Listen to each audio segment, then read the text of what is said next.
We hope that in the meantime, the colleagues that were in the parallel session on staff mobility have managed to reconnect as well, because we are ready to start with the final session in today's program, which, as you will have seen already, deals with taking stock of credit and staff mobility. The session will be moderated by Vidar Pedersen, who is working as European Programs Director in the Norwegian Agency for International Cooperation and Quality Enhancement in Higher Education, or Diku in short. I think we're very grateful Diku has a short name as well, Vidar too. Diku is a successor organization of CU that many of you might have been familiar with in the past. Vidar also heads the National Agency for the Erasmus Plus program in Norway and is working for Diku and predecessor organizations since 2004 already. Vidar, we're very happy to have you here with us today in this role, and I'd like to now virtually hand you the floor. Thank you, Irina, and thanks for inviting me to moderate this session. Yes, Diku is an ACA member organization. We're not the largest one, but we certainly have the longest name. But as you say, we're all glad that we do have an acronym. So good afternoon to all of you, and welcome to this final session of the day. I'm glad to see that still very many people are with us, of the participants. And as mentioned, the title is Taking Stock of Credit and Staff Mobility from the Current to the Next Academic Year. Needless to say, the future is hard to predict, and the year 2020 is certainly proof of that. A year ago, the world started closing down on a scale that we had really never seen in modern times, and international cooperation was brought more or less to standstill overnight. And very few would have thought that a year later, we're still not able to meet physically, but we have to conduct this session in front of our computers in our home offices. But that is the case, and here we are today, not in Brussels as we would like to be, but more or less scattered across Europe. However, it is good that we still are able to convene and exchange knowledge and ideas even in these difficult times. Of course, the pandemic and our current situation is a very raison d'etre that we have this session. International cooperation, in particular international exchange, has encountered enormous challenges, and we still do not know when we will be back to normal, or indeed what the new normal will actually look like. So I will be here 5 panelists today to discuss the challenges that we've been facing in 2020, and also to a large extent face today, but also to reflect on the immediate future of international mobility.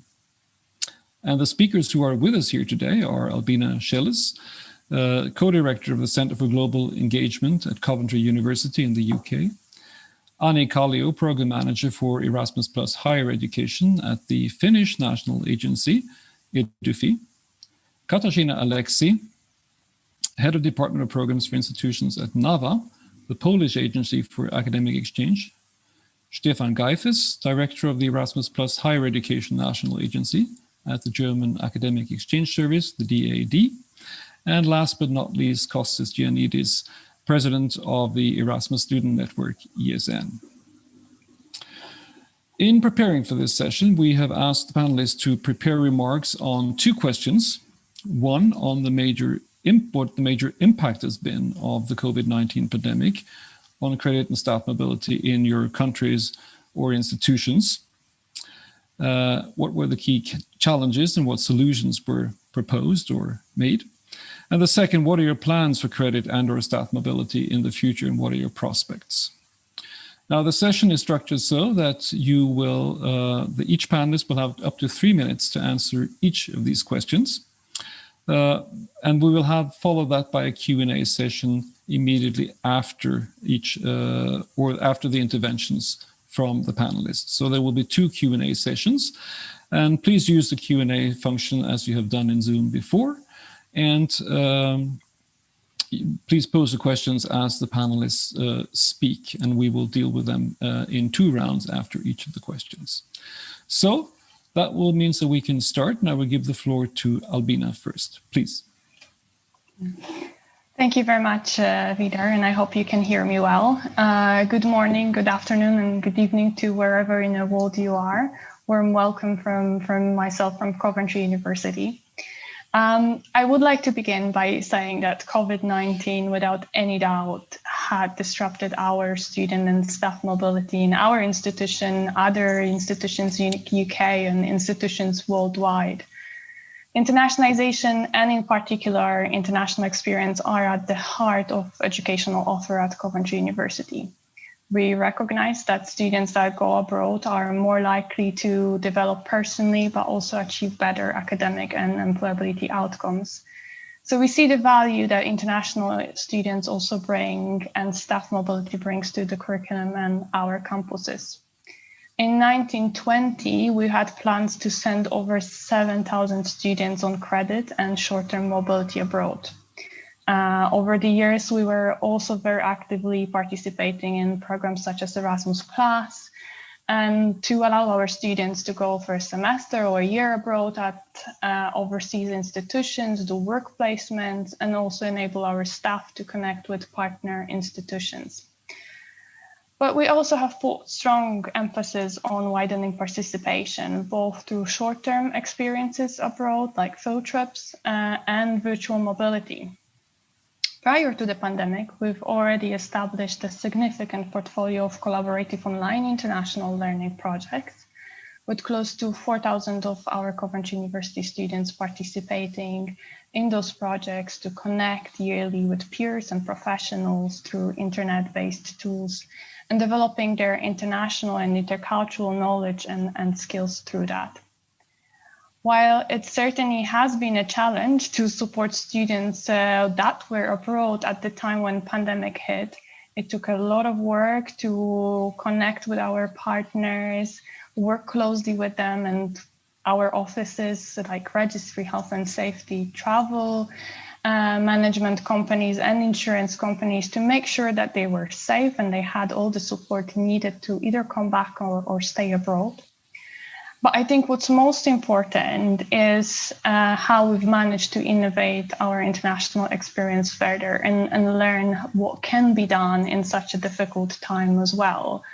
With a number of our short-term trips cancelled, we've introduced new models of virtual mobility, like virtual field trips, to replicate those cultural, academic, and employability activities in an online space. So the students that were missing out could attend those activities from comfort of their homes. And we've been quite positively surprised of how students engaged and reacted to activities like that. It also has been very positive to see how community of international education came together.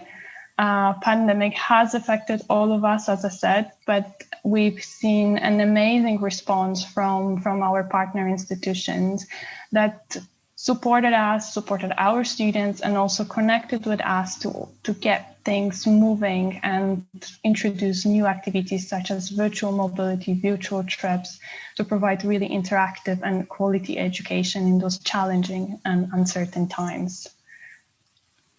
Thank you very much, Albina.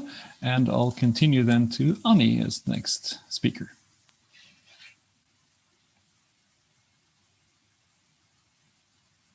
We cannot hear you, Anni. I'm sorry.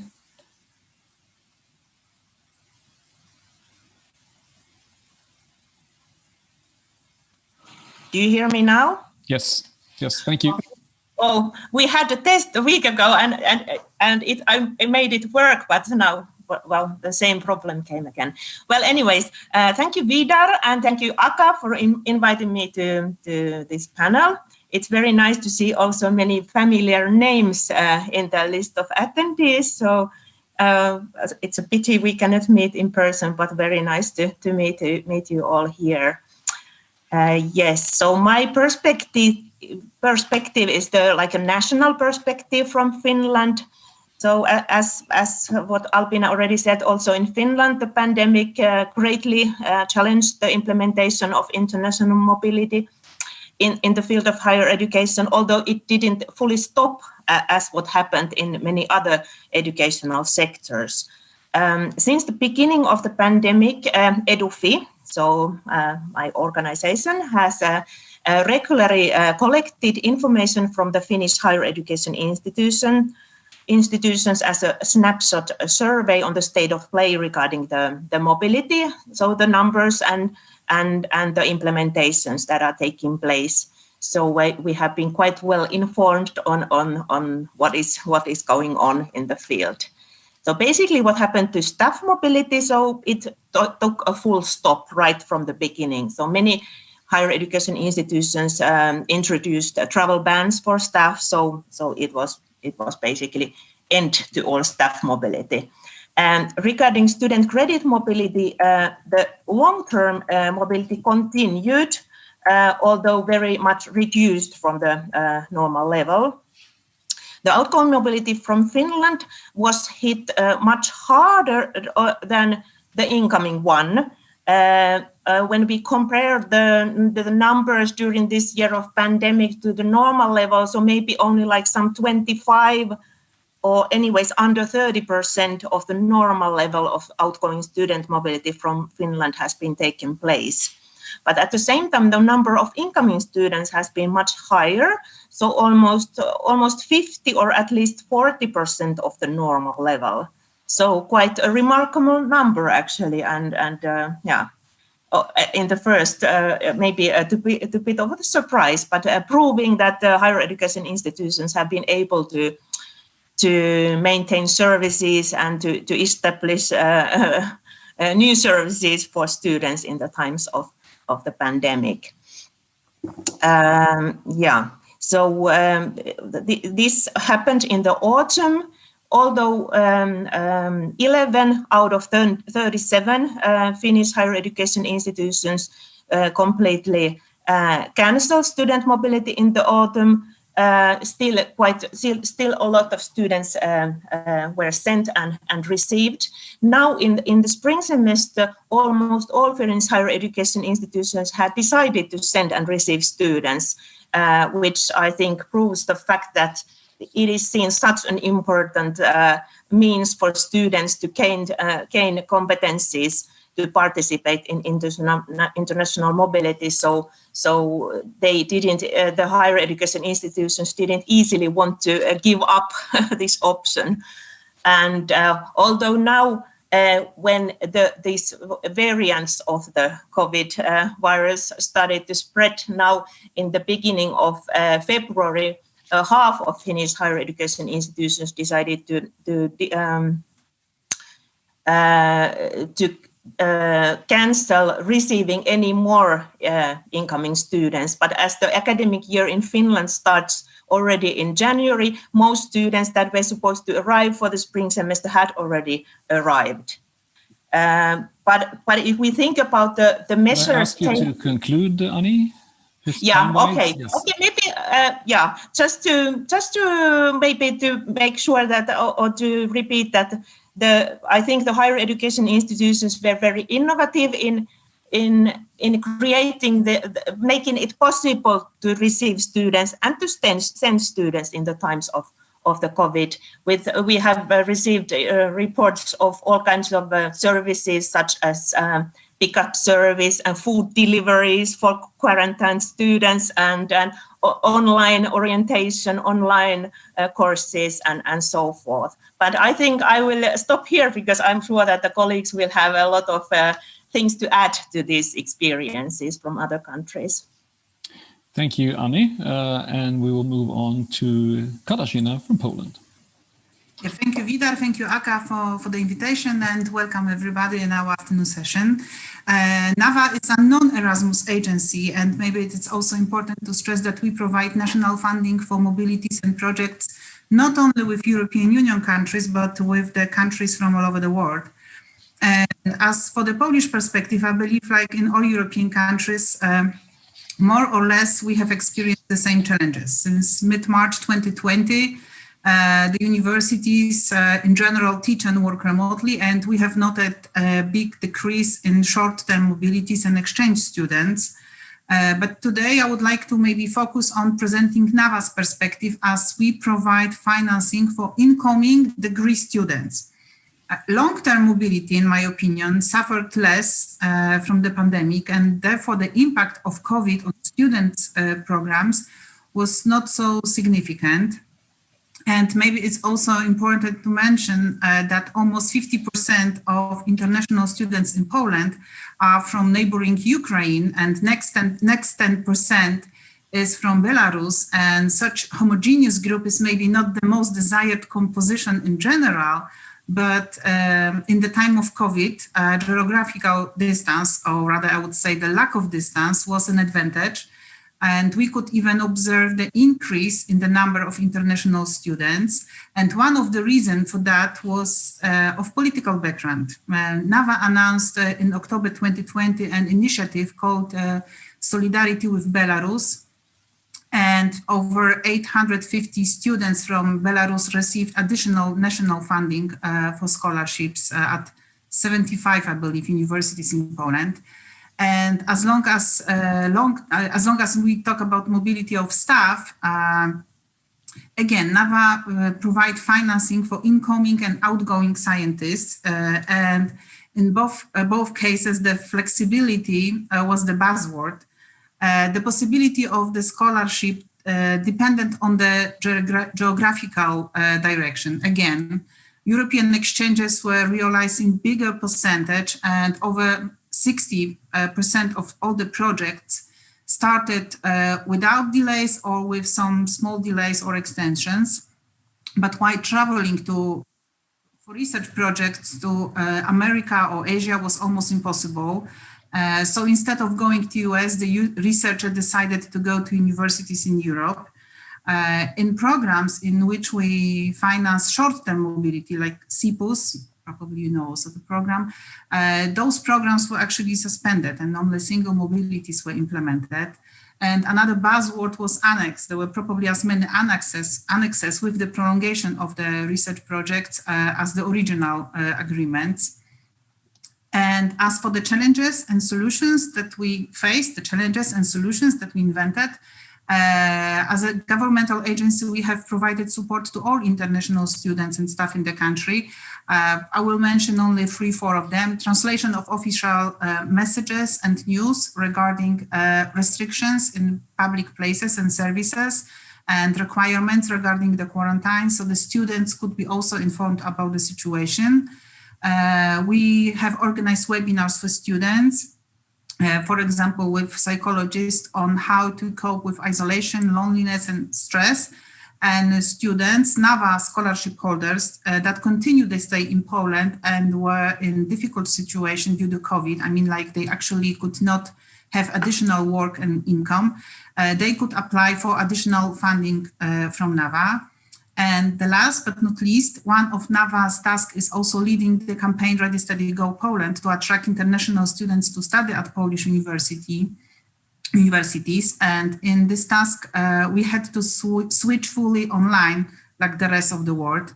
And we built up our studio with the platform to organize virtual recruitment fairs. And Polish universities could have the virtual booths there, and the candidates for students could take part in such events to get to know the study programs offered by the universities. That's for the first part, and we'll continue with the second one. Yeah, thank you, Kasia. Very interesting information. And we move on to Germany and to Stephan, please. Thank you, Vidar. Thank you for the invitation. I think the situation in Germany is more or less the same than in the other countries. There is no staff mobility at this time. Concerning the outgoing German students with Erasmus, we are around 50% of what is happening in a normal year, or compared to the last winter term 1920, a little bit less than 50%, 12,000 and something, with one astonishing situation. There are even more, in percentage, even more students who went out for an internship than for studying. And when we were looking at when were they going? When did they go out? We have seen that normally they all go out in September and October, and nobody goes out in November and December. But in November, they waited, they planned, and then when it was possible, some of them even went out in November and December. Small numbers, But we had students going out in these months we have never had before. On the other hand, the incoming side, that is similar to other countries too. We have a decrease. This is not Erasmus. This is a snapshot of DAAD among German universities. We have a massive decrease of credit-seeking students, about 54%. But we have an increase of 17% of degree-seeking students. And we think that most of them are already here in Germany. The German legislation for visas said that a starting study program is a valid reason for a visa, but only for long-term studies, not for short-term studies. And if you balance the decrease of credit mobility students and the increase of degree seeking, it's more or less the same, because the 54 and the 17% is compared to the number of this student group. Thank you. Thank you, Stephan. And then we turn to the student perspective from Kostis. Please. Yes, thank you very much, Vidar, and many thanks to Aka for inviting me in this seminar today in order to share also our perspective. I have to say that I'm very glad to be here because national Erasmus Plus national agencies and promotion agencies are the most important stakeholders that ESN is collaborating on a national level. And I'm sure that most of you have a lot of nice experiences with our volunteers in your national context. I will provide a little bit on a European perspective what is happening, because you know that ESN exists in 42 countries, so not only in the program countries but also in the Erasmus Plus partner countries, and we have a broad overview of what is happening on the ground. Since March last year, 2020, of course, COVID-19 has impacted student mobility in many ways, and I'm sure that you know all of them. What we tried to do in ESN was to, first of all, to try to understand what is the impact. That's why we released a survey already at the beginning in order to capture what was the impact back then and to be able to compare it with now. So, for example, now we have launched a new survey in order to understand what is happening in a European level. And we managed to gather 9,000 responses from international students around Europe. And hopefully we'll have the results published very soon. Now, when it comes to the main problems that the students are facing are basically the fact of isolation. So you know that for a student to go abroad, and especially through the Erasmus program, apart from the academic side, what is very important for them is to understand the culture, to understand the city, to make friends, to break their comfort zone, and so on. And it's very difficult to do so when you are in another country, isolated in your home. But I have to say that when we ask the students who are doing their Erasmus now, whether if they regret it or if they regret the fact that they chose to go on Erasmus, none of them said that no, that I regret. All of them, they believe that it's a very nice opportunity to do so, even now during the pandemic. And I believe that this is very important. And what we are trying to do in ESN is to make sure, to make them feel that in this foreign country that they have friends. They have ESN friends, they have their Erasmus students, and we're trying to connect them through different platforms, you know, WhatsApp, Facebook. We're trying to have like direct contact with the students. We're trying to organize online events to keep them, to keep the interaction. So we have, for example, I don't know, online parties or online yoga or online cooking together, and this, you know, this kind of small activities to try to be creative and to offer them possibilities of interaction. And this is what we are trying to do. And we know that also in our cases, the decrease is around 50 to 60%. This is not a solid number. This is based on what we know from our organizations. But compared to the students that we support annually, there is a 50% decrease, unfortunately.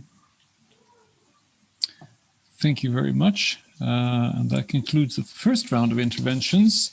I do not see that there are any questions in the Q&A from the audience, but please feel free to pose questions there as we go along. I would perhaps go back to one thing that Albina said, which I think is also relevant for many others. You mentioned that you organized virtual activities. I mean, when the students couldn't go abroad, you organized virtual activities, and you were a bit surprised that these were so well received from the students. Could you perhaps elaborate a little bit more on what you did and what the students' reaction were? Because we know that, of course, when students returned home, say in March and April last year, or some stayed, the online and virtual components were some kind of crisis management, something they had to do. Perhaps in the fall it was a little bit better planned, but we also hear, at least from our institutions, that in general, students are not so interested in the virtual alternatives or the virtual options. But you had a slightly different experience, as far as I understood. Yes, I guess to an extent. Of course, we all love traveling and our students love traveling. So it's difficult to compare it with physical travel. Some students, of course, commented that they are really missing out and they would love to travel and to let them know as soon as things like that are going to be organized again. But I think they welcomed possibility to learn about different cultures, and I completely agree with what Kostis have said before in terms of preparing the students to go abroad. That I think that was very helpful activity, that they've learned more, that the cultures are different, that we should appreciate those, and there are really interesting things that they can learn once the travel is again possible. We've connected with our partners as well all over our network, so that enabled them to connect with students, hear about what's going on in different countries as well because of COVID, and make friends when they weren't able to see friends next door as well at the same time during different lockdown periods that we've had in UK. So we were very, very positively surprised because of that, how well they engaged in that activity, how much they've learned and how much they reflected as well on that learning. Of course, we made them to do reflections at the end of the process. And that enabled us to look into that further and organize bigger, better projects, connecting more countries, more partners. And we hope that that's something that will continue going forward. Thank you. Kostis, your contact with the students, have you sort of had any feedback on how the online arrangements have worked, whether they've been, I mean, it's hard to generalize, of course, with that many students, but have you had any feedback from the students, whether this is a welcome replacement or alternative to physical mobility, or whether it's not so popular? Yeah. So first of all, we haven't done any research to grasp what is happening there. But from personal feedback that we have from students, it's evident that it's not the same. So I wouldn't compare it. Like for me and for ESN, we believe that physical mobility cannot be replaced by any means. International online learning and online exchange is very important means of internationalization, but it's something different than physical mobility. And I gave you the example. We have international students that they're studying in another country and they are participating in university classes online. And still the experience, it's not the same for them because they cannot go to the class, they cannot go to the cafeteria, they cannot interact with the students. So it's not the same. However, what we say in ESN is that if physical mobility is not possible, yes, international online learning, it should be a viable option. And I think that what we will have in the New Erasmus Plus program, the blended mobilities and the intensive programs, I think this will be something positive in the future. But just to repeat, I don't think that we can replace physical mobility with online. But online is another option of internationalization, which we can continue improving. Thank you. I'm sure we will return to that topic later. I think that this is something that we will discuss in the second half. One question here for the national agency representatives, hoping that the situation with the pandemic will improve soon and more physical mobility will be possible. How do you plan to use the new option of the program of sending students outside the EU in the frame of heading to international mobility? And will national agencies allocate funds to higher education institutes to use for mobility outside the EU, or will they ask from higher education any specific elements, evaluation, and follow-up? That is, how would you allocate funds? How would you what we require of the universities? I guess that's a question for Anni and Stephan. We do not know yet. And Anni? Yeah, I understood from our this week's meeting that the higher education institutions will be asked to indicate in the mobility application the share of international, so outside Europe mobilities that they would be funding from their mobility budget in the next project. But this is, I think, not combining that, so that but they can maximum use the 20%. But the amount stated in the application form is sort of an indication, so that the national agency know what kind of plans the higher education institutions are. But regarding the basis of funding, like Stephan says, I think we are not yet clear on how it will go. I think that is correct. And I can add only, since I'm from a national agency myself, I can only add that it is going to be a much easier process than the international credit mobility that we have had in the previous program phase. So that's certainly. A brief question here also for Stephan on the increase of degree mobility. You had an increase in degree mobility. And the question is, does this apply to other countries as well? And if so, how would you explain it? Fear of economic crisis, Brexit, any other reason?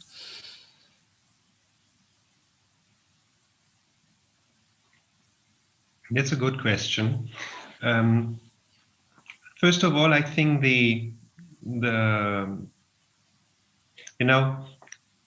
if you want, degree mobility is a plan in your life, if you want to go abroad, you will realize it, and it's not like credit mobility, if you change for half a year. And I think the US, for Germany, the figures I reported, they concern the winter term, and the winter term was planned long before, during the summer. And during the summer, the situation in Germany was quite good. We had the impression that we had the situation under control. That was perhaps a mistake, and explained perhaps the situation nowadays. And I think that this situation, the good situation of Germany concerning Corona in spring and summer, was something that influenced students to choose Germany. Of course, the enormous market of study places of the US is cut. And the UK too. So these two elements, on the one hand side, you think that Germany was a good place for Corona times to be, and the fact that other places were closed explained this increase. Yeah. And I think also the fact that when you're on degree mobility, you look at perhaps a 3-year or 5-year period, and then it's easier to think that this will pass, except that when you're on exchange mobility, of course, then it's this semester, and that's your option. So, well, thank you. We will move on to the second question concerning more the future, and then I will start with Kostis to reflect on that. Thank you. Yes, thank you very much, Vidar. Well, I am a very optimistic person, and I think that generally we have to spread a little bit of optimism when it comes to the future, because we already see students that they are very hesitant to go abroad under these circumstances.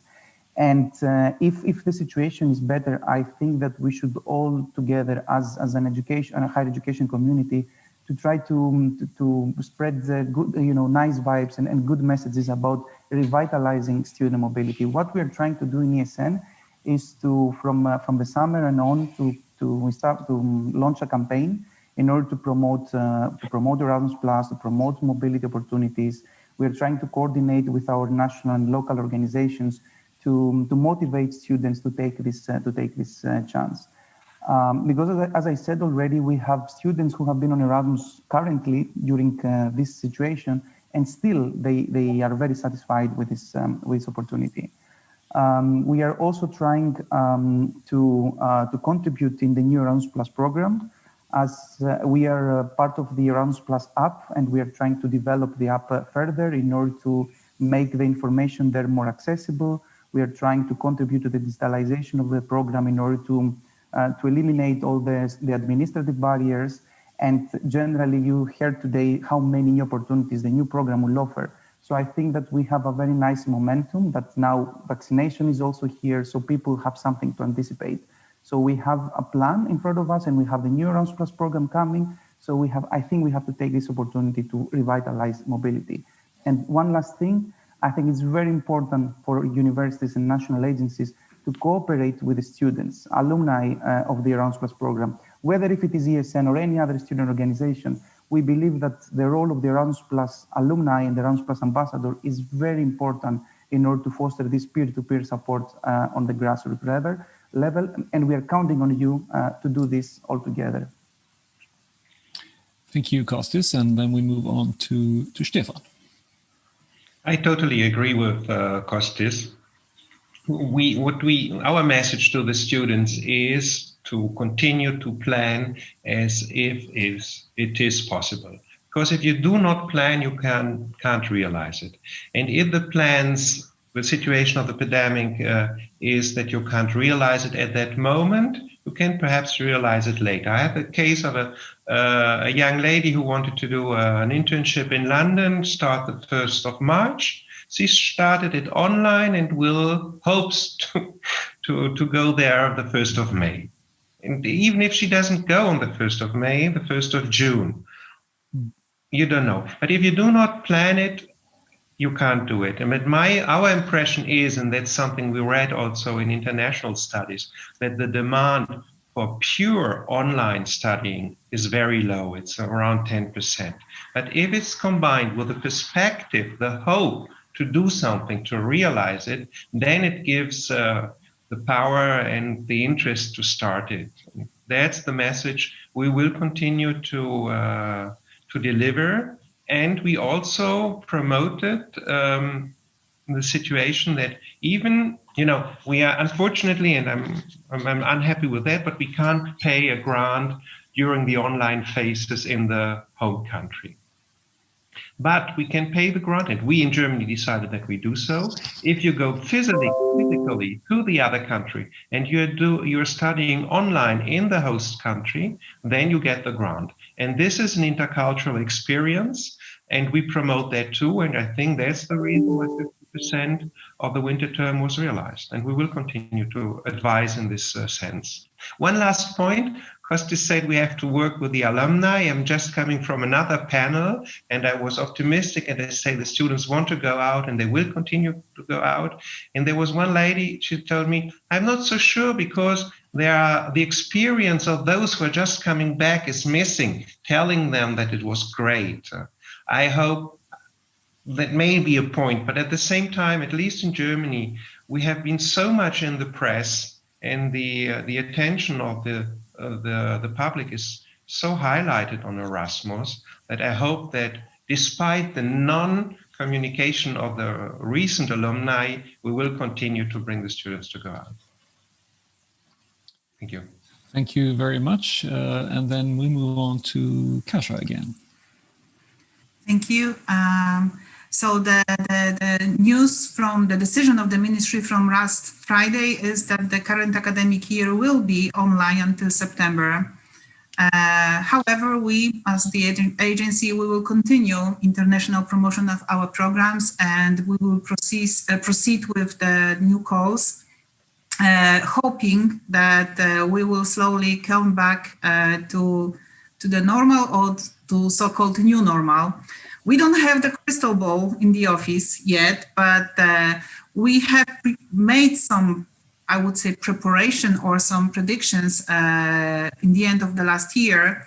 And as Stephan said, the virtual mobility is that you pay only for the stay in the host country, even if the teaching is online.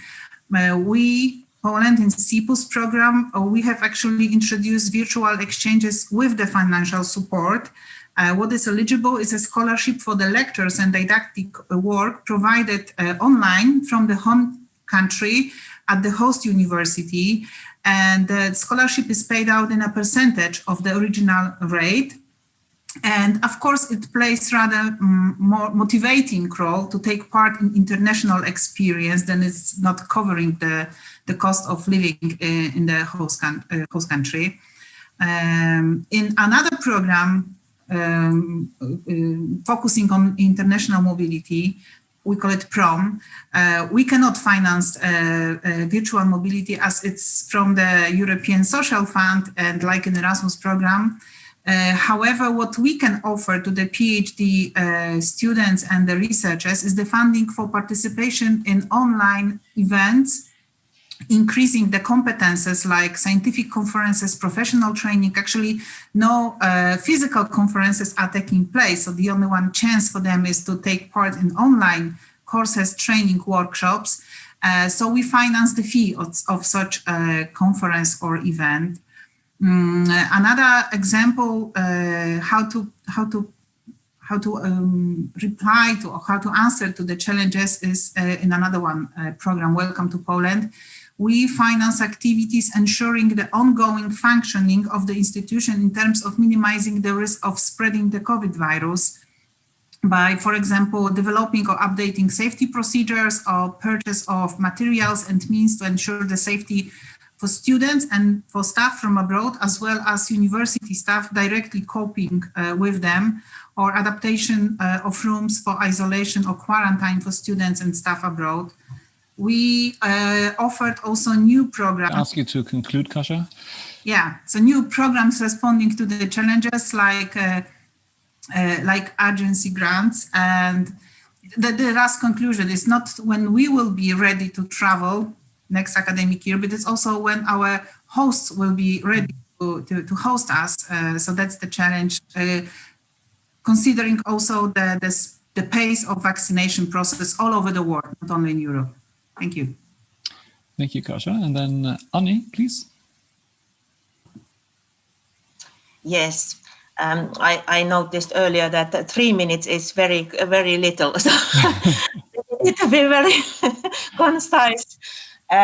Yeah, for what comes to the next academic year, of course, we don't have the crystal ball, but just a couple of weeks ago, we asked in our latest survey from the Finnish higher education institutions on how they see the next academic year happening in terms of mobility. And well, quite positively, it seemed that most universities reported that in their application round that they have organized for the next academic year, they actually have received a very good number of applications from students, maybe even corresponding to the same level that they usually receive. One institution even said that they had 15% of increase.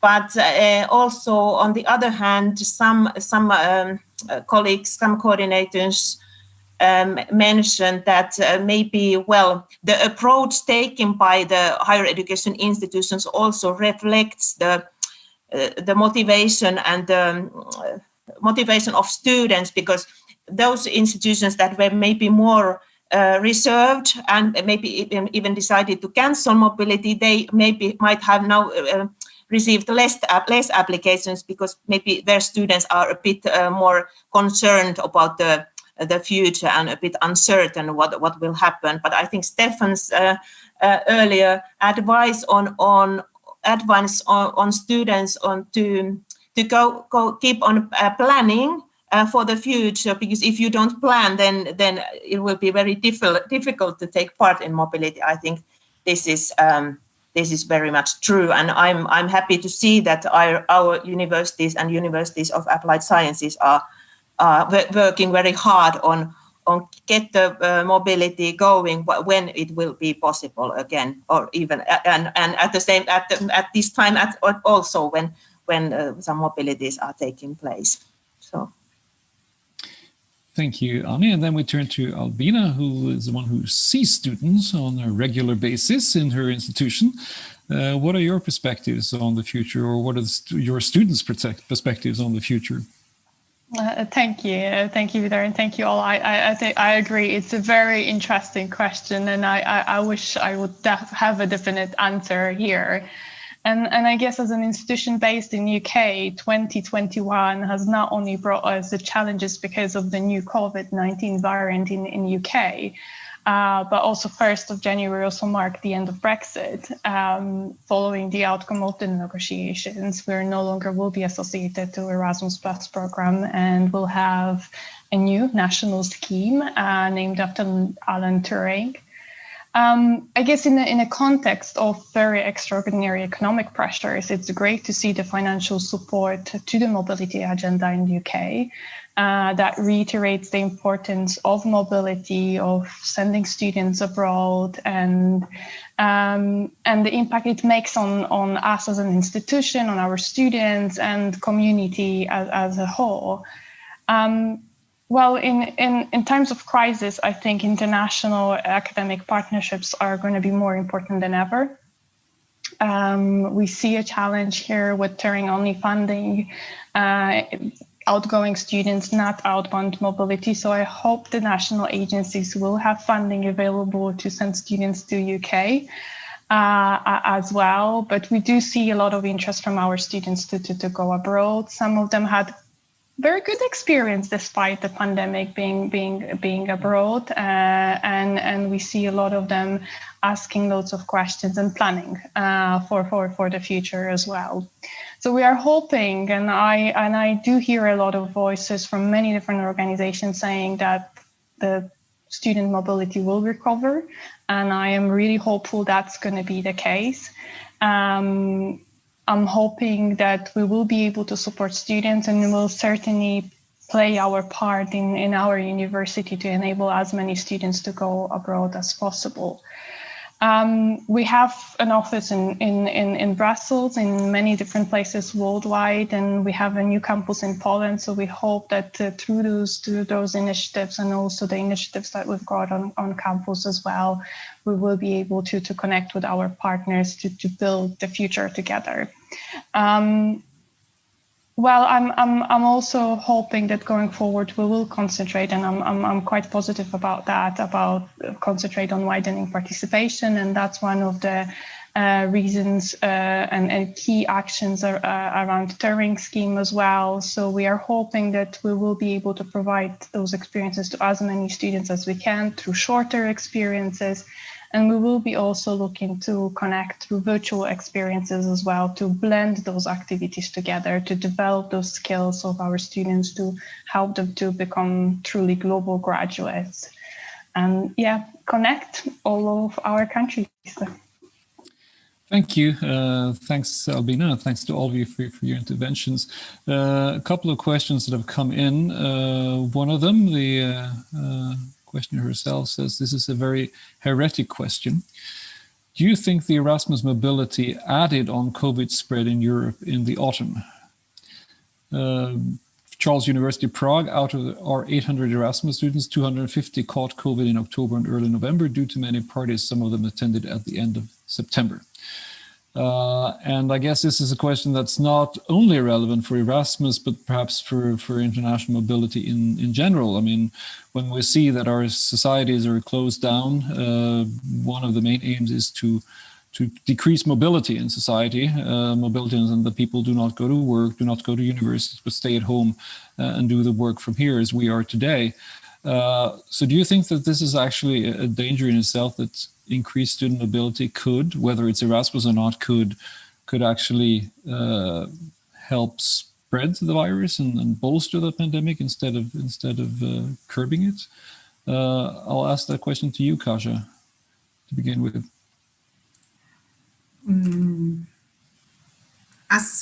From my perspective, I would say NAWA provides long-term mobility. So if somebody came to Poland, or if we have sent somebody abroad, it was for semester, not for semester, but rather for the whole year, or for even more longer time.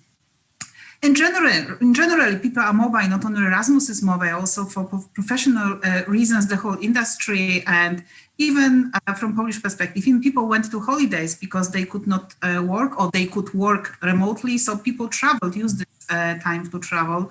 If it's if it contributed to the spread of the virus, I think it's purely theoretical situation when we will all really be locked down, sit in our houses, and then there will be no spread of the virus. So no, I don't believe Erasmus contributed somehow to the spread of the virus all over Europe. Okay, thank you. Another question, which I think perhaps goes to what Stephan said, in the sense that you could send students abroad and follow online classes abroad, and then you can pay the grant. I mean, that they didn't stay at home. And the question here is, what about the well-being of students when they're stimulated to go abroad, but they sit in their temporary housing following online classes only? Is that wise? Rhetorical question, perhaps. I think that's something every student has to decide by its own. When they go out and then they are aware of the situation where they are going, and if you are somebody who can stay there, you will do so. If you have fears about it, you won't do it. I remember, I've no studies about that, but I was on virtual panels with students being in Sevilla and in Czechoslovakia, and they were in this situation you described, and they were very fine. Of course, and there is always the possibility, if you do not, it's not good for you, you can go back. But I think it's something to decide this for a student. This is not good for you, so you don't do it. I think we treat them not like young adults, but like children. They are students and they are young adults, so they have to decide by their own. Would you like to comment on that, Kostis, from the student perspective again? Yeah, I think I agree with Stephan, because Erasmus Plus or international mobility is optional. So you choose to do it. And I think that in the fall semester, in the spring semester, everybody knew that if I go on Erasmus now, most probably I will have to do something online, probably following the courses online or and so on. So I think that it's not problematic to encourage students to go on Erasmus, as long as they are aware of what they are going to anticipate. However, I do believe that the universities who are about to receive the international students, they should be very prepared to tackle these issues related to health and well-being, isolation, and so on. I know here in Flanders, for example, in Belgium, there are national programs tackling this issue. So yeah, it's very important that all of us, we are prepared to support the students during these challenging times. Yeah, thank you. And you also mentioned, of course, that I mean, the main problem that was reported from students was isolation, but still none of them really regretted going out. And I think that's an important point here.